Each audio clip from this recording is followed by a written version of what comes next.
Praise the lord. ఈరోజు దేవుని వాగ్దానం కీర్తనల గ్రంథము 89వ అధ్యాయము 23వ వచనము. అతని ఎదుట నిలవకుండా అతని విరోధులను నేను పడగొట్టెదను, అతని మీద పగబట్టు వారిని మొత్తెదను. ఈరోజు పరిశుద్ధాత్మ దేవుడు మనతో మాట్లాడుతున్నటువంటి మాటలేమనగా, దావీదు జీవితంలో దేవుని ఆశీర్వాదము ఏ విధముగా కనబడుతుందో ఈరోజు మనం తెలుసుకోవాలి.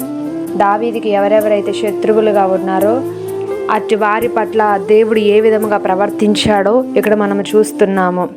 ఎందుకనంటే దావీదు యొక్క విరోధులందరినీ కూడా దేవుడే పడగొట్టాడు.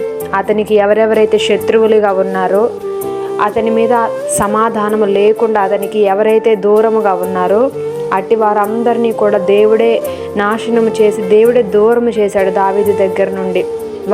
వారు ఏ విధము చేతనైనా సరే దావీదు యొక్క రాజ్యాన్ని కానీ దావీదు జీవితాన్ని కానీ పాడు చేయాలని చూసినప్పటికీ దేవుని కృప, ఆయన కాపుదలను బట్టి దావీదు, అతని యొక్క కుటుంబము, అతని రాజ్యము కూడా క్షేమముగా భద్రపరచబడి ఉన్నది.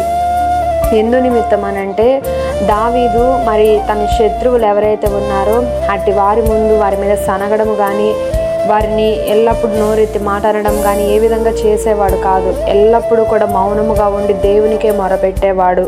ఈరోజు మన జీవితంలో కూడా అనేకమైనటువంటి పరిస్థితులలో కొన్నిసార్లు మనకి విరోధులుగా కొంతమంది ఉంటూ ఉంటారు. ఆ విరోధుల విషయంలో, ఆ శత్రువుల విషయంలో మనం ఏ విధంగా ప్రవర్తించాలో మనం నేర్చుకోవాలి.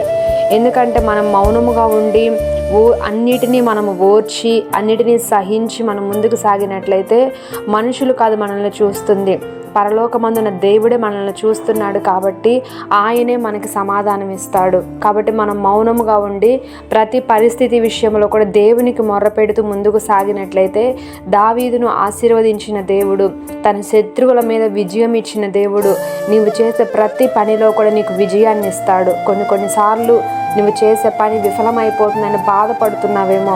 ఈరోజు నీ శత్రువుల పట్ల, నీ విరోధుల పట్ల నువ్వు ఎటువంటి మనసు కలిగి ఉంటున్నావో జ్ఞాపకం చేసుకొని అట్టి వారిని దేవునికి అప్పగించి మనము ఓర్పుతోనూ సహనముతోనూ కనిపెట్టి ప్రార్థించినట్లయితే దేవుడే మన పక్షంగా నిలబడతాడు. ఉన్నతమైన స్థితికి దేవుడే మనల్ని హెచ్చిస్తాడు. అటువంటి స్థితి పరిశుద్ధాత్మ దేవుడు మనందరికీ ఈ దినము దయచేయునుగాక. ఆమేన్.